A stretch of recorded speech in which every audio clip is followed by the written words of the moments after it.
অস্তাবির আলাইহা, তুমিও নামাজের মধ্যে থাকো, পড়তে থাকো, অনবরত নামাজ পড়তে থাকো। লা নাসআলুকা রিজকান নাহনু নারযুকুকা, লা নাসআলুকা রিজকান, আমি তোমাদের কাছে রিজিক চাই না, রিজিক তো আমিই দেই, রিজিক তো আমিই দেই। দেখেন নামাজের বয়ান চলতেছে, কিন্তু এখানে রিজিকের কথা আসছে কেন? চলতেছে নামাজের বয়ান, ওয়া'মুর আহলাকা বিস-সালাত ওয়াসতাবির আলাইহা, সাথে সাথে আসছে লা নাসআলুকা রিজকান নাহনু নারযুকুকা। এখানে রিজিকের কথা আসবে কেন? রিজিকের সাথে নামাজের সম্পর্ক কি? আসলে রিজিকের সাথে নামাজের যথেষ্ট সম্পর্ক, মারাত্মক সম্পর্ক। কি সম্পর্ক? দেখেন আপনি জোহরের নামাজ পড়তে যাবেন, অথচ দোকান খোলা। কি খোলা ভাই? এখন বেচা কিনাও শুরু হয়েছে, নামাজেও ডাক পড়ছে। কি রিজিকের সাথে টক্কর লাগছে কি লাগে নাই? কথা বলেন তো। রিক্সা চালাইতেছেন, ওইদিকে মুয়াজ্জিনও ডাক দিচ্ছে, নামাজের ওয়াক্ত যায়। কি রিজিকের সাথে টক্কর লাগছে কি লাগে নাই? মারাত্মক টক্কর লাগছে। হাল চাষ করতে গেছেন, এই আরেকটু সময় হইলেই জমিটা শেষ হয়ে যায়, ওইদিকে নামাজও যায়, ওয়াক্ত যায়। কি টক্কর লাগছে কি লাগে নাই? এখন চাকরিতে যদি নামাজে যাই, আমার চাকরি শেষ হয়ে যায়, এখন কি করি? কি টক্কর লাগছে কি লাগে নাই? আল্লাহ বলতেছে নামাজের লাগে তোর বারবার রিজিকের টক্কর লাগবে। তুই ভাবছো নামাজ বাদ দিয়ে জামাত তরক করিয়া এখন বেচা কিনা করলে লাভটা বেশি হবে, একটু লাভবান হব। আল্লাহ কি বলে? বন্ধ কর, তুই দোকান বন্ধ কর, তালাবদ্ধ কর, তুই নামাজে যা। দেখ, লা নাসআলুকা রিজকান নাহনু নারযুকুকা, তুই তালাবদ্ধ করিয়া নামাজে গেলে তুই নামাজ না পড়িয়া বেসিয়া যে উপকার লাভবান হইতি, তুই দোকান বন্ধ করিয়া নামাজে যাওয়ার কারণে মাওলায় লাভ বাড়ায় দেব।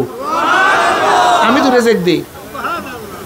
তুই নামাজের সময় খোলা রাখিয়া যদি 100 টাকা লাভ করতি, আমি মাওলা পাক রব্বুল আলামিন রিজিক দাতা, যাকে রিজিক দেই বেগাইরে হিসাব আমি রিজিক দেই, তুই লাভ করতে 100 টাকা, তুই ঈমান নিয়ে নামাজে যা, আমি তোকে তার চেয়ে অনেক বেশি লাভ দিয়া দেব। তুই ভাবছো আমার 100 টাকার খ্যাপ ছুটিয়া যাবে নামাজে গেলে? যদি এখন নামাজে যাই 100 টাকার রিক্সার খ্যাপ ছুটিয়া যাবে, যা তুই নামাজে যা, রিক্সা বন্ধ কর। যদি 100 টাকার খ্যাপ ছাড়ো, নাহনু নারযুকুকা, আমি মাওলায় রিজিক দেই, যদি তোর খ্যাপ ছুটে 100 টাকার, তুই নামাজ পড়, ইতমিনানের সাথে নামাজ পড়, এবার বের হ, তোর 150 টাকার খ্যাপ ধরাইয়া দেবো, 200 টাকার খ্যাপ ধরাইয়া দেবো। এই তুই কৃষি বন্ধ কর।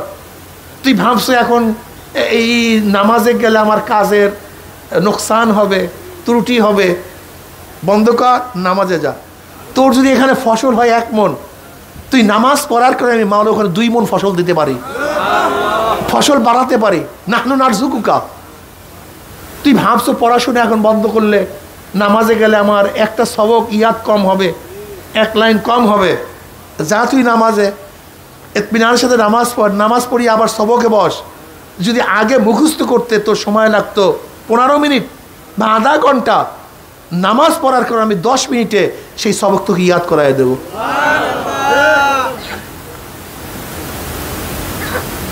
যা নামাজে যা। এর জন্য প্রতি মুহূর্তে, এই যে আজকে এখানে আসছেন, রিজিকের সাথে মারাত্মক টক্কর, ব্যবসা বন্ধ, বাণিজ্য বন্ধ, চাকরি বন্ধ, কৃষি বন্ধ, অমুক বন্ধ, তমুক বন্ধ। কি কথা ঠিক না? রিজিকের সাথে নেক কাজের টক্কর লাগে কি লাগে না? বাদ দে সব, যা ওখানে, বাস আমি মাওলায় রিজিক দাতা। ওমান ইয়াত্তাকিল্লাহ ইয়াজআল লাহু মাখরাজাও ওয়া ইয়ারযুকহু মিন হাইসু লা ইয়াহতাসিব। আমি এমনভাবে রিজিক দেব যার হিসাব তুই করতে পারবি না। ওয়াল আকিবাতু লিত-তাকওয়া, আখিরাতের ভালাই কল্যাণ কাদের জন্য? মুত্তাকিনদের জন্য, যাদের কলবের মধ্যে তাকওয়া আছে। কি আছে ভাই? তাকওয়া। তাকওয়া কি জিনিস? এটা খায় না, মাথায় দেয়। বুঝবেন কিভাবে? আগেই বলছি, যেই গাছ পোক্ত হয় সার হয়, তার উপর দেখলেই বোঝা যায় এইটা কি হয়েছে, যার মধ্যে তাকওয়া আছে, তার চাল চরণ আদার ব্যবহার বোঝা যায় যে এর মধ্যে তাকওয়া আসছে। তাকওয়া সবচেয়ে দামি, তাকওয়া সবচেয়ে দামি। ইন তাত্তাকুল্লাহ ইয়াজআল লাকুম ফুরকানা ওয়া ইউকাফফির আনকুম সাইয়্যাতিকুম। ইন তাত্তাকুল্লাহ, যদি তোমরা আল্লাহকে ভয় করো, ইয়াজআল লাকুম ফুরকান, আল্লাহ পাক তোমাদেরকে দান করবেন কি ভাই? ফুরকান। মা মান আল ফুরকান, ফুরকান কি জিনিস? ইমতিয়াজি শক্তি, পার্থক্য করার শক্তি, কোনটা ভালো কোনটা মন্দ, কি করা উচিত কি করা উচিত না, কি সিদ্ধান্ত নেওয়া উচিত কি সিদ্ধান্ত নেওয়া উচিত না, এটা তোমার দরকার নাই। এই সিদ্ধান্তে আল্লাহ পাক তোমার কলবের মধ্যে ইলহাম করবেন, এলকা করবেন। ইয়াজআল লাকুম ফুরকান। দেখেন, আমি বারবার একটা কথা চিন্তা করতাম,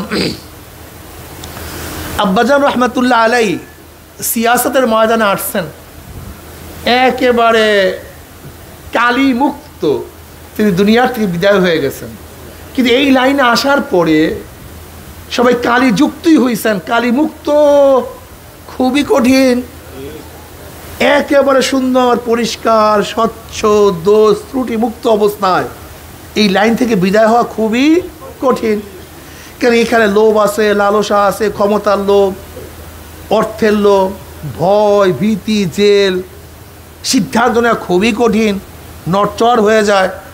কিন্তু আব্বাজান রহমতুল্লাহ আলাইহি একেবারে সুন্দর মতো বিদায় হওয়ার কারণটা কি আমি অনেক সময় চিন্তা করতাম। কিন্তু আল্লাহ পাক তো বলছেন, মনজুর নোমানী সাহেব রহমতুল্লাহ আলাইহি কোরআন আপসে क्या कहते हैं এই কিতাবের মধ্যে এই আয়াতের তফসির লেখছেন, চমৎকার তফসির।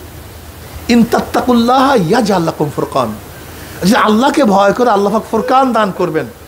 ফুরকান মানে ইমতিয়াজি শক্তি, পার্থক্য করার শক্তি। কে দান করবেন?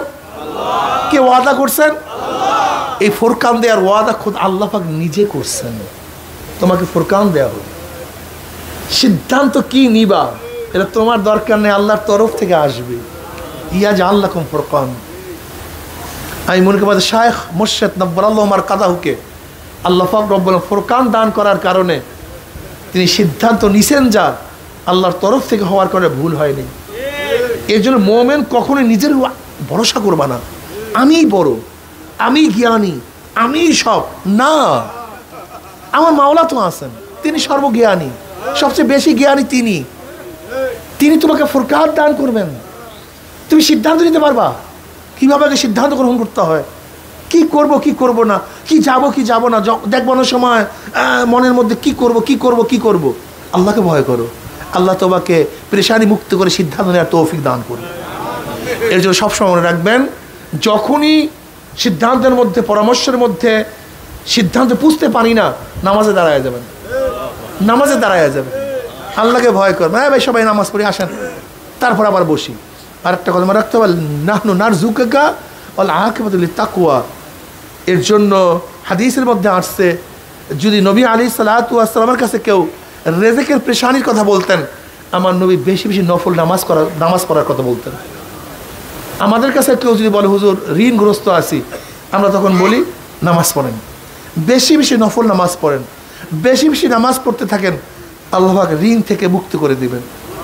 হাদিসের মধ্যে আসছে, যে ব্যক্তি হজ করবে, হজ করলেও আল্লাহ পাক ঋণ মুক্ত করে দেয়।